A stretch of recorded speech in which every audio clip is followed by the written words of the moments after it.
मोस्तू महाराज जी मेरा ये सवाल था, ये कुदेव होते हैं या दूसरे देवी देवता जो आते हैं किसी किसी आदमियों को, तो उन पे कितना अपन को विश्वास करना चाहिए? या अपन देखते हैं किसी के लिए बाबा जी आए, किसी को माता जी आई, इस टाइप की चीज़ें। और ये अपने धर्म में जो व्यंतर देव शायद बोले गए हैं, मेरे को थोड़ी कम नॉलेज है, तो वो व्यंतर देव अपन को कितना फ़ायदा दे सकते हैं और कितना नुकसान दे सकते हैं? बहुत अच्छा प्रश्न है, सब सामायिक प्रश्न है, बहुत सारे दुनिया के लोगों का ये प्रश्न है कि व्यंतर देव हमें क्या देते हैं, क्या दे सकते हैं। निश्चित मानिएगा भूत और पिशाच जाति के देवों का ही अभी इस सृष्टि पर आना जाना होता है ना। 10 प्रकार के जो देव रहते हैं उसमें सिर्फ भूत और पिशाच जाति के देव आते हैं, लेकिन वो भूत और पिशाच जाति के देव भी शापानुग्रह शक्ति को लेकर के आते हैं। जो भी देव आते हैं उन देवों में श्राप देने की और अनुग्रह करने की शक्तियां होती हैं। वे सम्यक दृष्टि भी होते हैं और मिथ्या दृष्टि भी होते हैं। मतलब जैन मत की मान्यता वाले देव भी होते हैं और अन्य मत की मानना वाले भी देव होते हैं। जैसे आपके यहाँ एक शासन देविका पद्मावती बहुत पूजी जाती है, तो सिर्फ जैन शासन में पद्मावती है ऐसा नहीं, अन्य मतों में भी पद्मावती का अपने आप में एक स्वरूप है। तो कई पद्मावतियां हैं जो मिथ्या दृष्टि देवी देवताओं की आराध्य देविका हैं, और जैन शासन की भी देवी का नाम, रक्षक देवी का नाम एक पद्मावती है। इसमें सम्यक मिथ्या दोनों में हो सकता है। मान लीजिए आपके पास कोई भूत या पिशाच जाति का देव आकर के आपके ऊपर मंदिर में मान लीजिए बैठा हुआ है, वो प्रभु की भक्ति कर रहा है, आप भी प्रभु की भक्ति कर रहे हैं। अब उसका भी चतुर्गुण स्थान है, आपका भी चतुर्गुण स्थान है। आपकी भक्ति को देख करके वो आपके ऊपर देख करके आकृष्ट हो सकता है। ये उसी प्रतिमा की पूजा करता है जिस प्रतिमा को मैं अपना समझता हूँ, तो वो आपको साधर्मी समझ करके आपके ऊपर अनुग्रह कर सकता है, इसमें कोई आपत्ति की बात नहीं है। और आप जब मंदिर इत्यादि में जा करके मान लीजिए कोई दुर्व्यवहार कर रहे हैं, कोई पाप कर रहे हैं, कोई अशुद्धि फैला रहे हैं, तो वो भूत और पिशाच जाति के जो देव होते हैं वो वहाँ पर रह करके आपको श्राप भी दे सकते हैं, आपको परेशान कर सकते हैं, विक्षिप्त कर सकते हैं, आपके साथ कौतुक कर सकते हैं। ये दोनों चीज़ें शापानुग्रह शक्ति हर व्यंतर भवनत्री के देवों के पास रहती है। भूत पिशाच जाति के जो देव यहाँ पर आते हैं, हम सब के बीच में रहते हैं, वह नाम उनका भले भूत और पिशाच हो, लेकिन जो भूत और पिशाच की आपके यहाँ कल्पना है, उस कल्पना से वो देव बिल्कुल अलग होते हैं। सर्वांग सुंदर होते हैं, महर्दिक रिद्धिधारी होते हैं, अच्छे शक्ति संपन्न होते हैं, सम्यक दृष्टि भी होते हैं और शापानुग्रह शक्ति के साथ समर्थ भी होते हैं। आप अपने भगवान की भक्ति करिए, आपके भगवान की भक्ति को देख करके अगर उन्हें लगेगा कुछ आपका उसका ऋणानुबंध होगा, तो वो निश्चित आपके ऊपर शाप या अनुग्रह का कोई काम कर सकता है। एक बात और कहना चाहता हूँ कि जैसे बहुत सारे मतों में, अपने जैन मतों में भी साधु परमेष्ठी भी कई होते हैं जो उनकी प्रभावना करते हैं, उनके पूजा इत्यादि के लिए रात में आकर के बैठ जाते हैं। इतनी सब की कोई जरूरत नहीं है, क्योंकि पार्श्वनाथ भगवान की रक्षक देवी और देव जो हैं पद्मावती और धर्मेंद्र, वे दोनों, उनका प्रभु पार्श्वनाथ भगवान से कोई ऋणानुबंध है। कोई ऋणानुबंध के तहत पूर्व हमें कभी आपने हमको बचाया था, इसलिए हम आपको आज बचाने चले आए, तो उनने उनके ऊपर कृपा करी, उनने एक दूसरे को सहारा दिया, रक्षा करी, पूर्व का ऋणानुबंध था। लेकिन अगर हम सोचते हैं कि हम पद्मावती माता को चोला चढ़ा देंगे, हम पद्मावती माता की अच्छी पूजा करेंगे, तो शासन देवी देवताओं की अर्घ चढ़ा करके पूजा करेंगे, सारी भक्ति करेंगे, परिक्रमा लगाएंगे, उनका उपवास करेंगे, तो माँ हमारे ऊपर प्रसन्न हो जाएगी। नितांत भ्रम है, नितांत भ्रम। ये शुद्ध भ्रम है कि हम अगर मान लीजिए शासन देवी देवताओं की खूब सेवा अर्चना पूजा इत्यादि करेंगे तो वे देव हमारे ऊपर प्रसन्न होकर के हमारे ऊपर कृपा करेंगे। बिल्कुल साफ स्पष्ट शब्दों में है कि आप उनके आराध्य देव की पूजा करिए। वे आराध्य देव की पूजा करने पर उनको लगेगा कि ये सम्यक दृष्टि है और ये हमारे प्रभु का भक्त है, तो साधारणी समझ करके तो वो आपके ऊपर अनुकंपा कदाचित कर भी सकता है।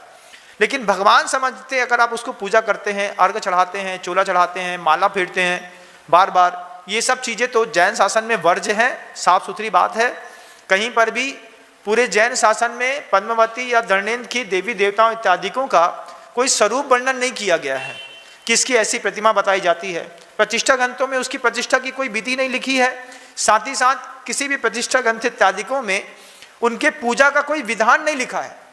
आचार्य सोमदेव सूरी महाराज ने यशस्वी तिलक चंपू में इस बात को जरूर कोट किया है कि जो कोई भी व्यक्ति जिनेन्द्र भगवान के समकक्ष उन्हीं के द्रव्य से उन भवनत्रिक के देवों की पूजा, व्यंतर आदि की पूजा करता है, भगवान समझ के करता है तो नियम से नरकगामी है, नियम से नरक में जाएगा। अब आप कह सकते हैं कि हम उसको भगवान समझ के नहीं करते हैं, बहुत अच्छी बात है। आप भगवान समझ के नहीं करते हैं तो उसको क्या समझ के करते हैं, ये आपको एक बार जवाब देना पड़ेगा। क्योंकि अगर मान लीजिए हमने उनको भगवान नहीं माना है, हमने उनको शासन देवी का रक्षक इत्यादि माना हुआ है, तो आपने उनको शासन रक्षक देव माना है, निश्चित करिए कौन सा गुण स्थान है, अविरत गुण स्थान है, अविरत सम्यक दृष्टि है, मान लीजिए चतुर्थ गुण स्थान है, तो चतुर्थ स्थान व्यक्ति वाला व्यक्ति जो है वो क्या द्रव्य से पूजा करता है, परिक्रमा करते हैं, ऐसा कोई व्यवहार नहीं करते हैं, सामान्य से व्यवहार रहता है। जब कोई आपका साधर्मी मिलता है तो आप कैसे, भाई साहब जय जिनेन्द्र, ऐसी आप वहां से निकलते हैं।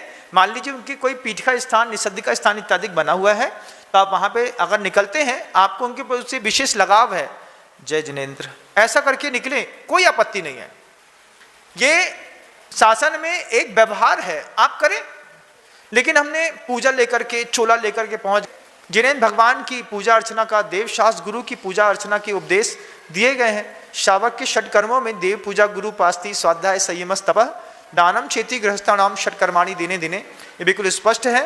आप यशस तिलक चंपू में अन्य देवी देवताओं की चर्या उपचर्या के बारे में 5-7 कारिकाएं लिखी हुई हैं आचार्य सोमदेव सूरी महाराज ने, आप देखिए, निश्चित आपका माइंड वॉश होगा और जो गलतियां हम लगातार करते चले आ रहे हैं उसमें आप विराम लगा पाएंगे।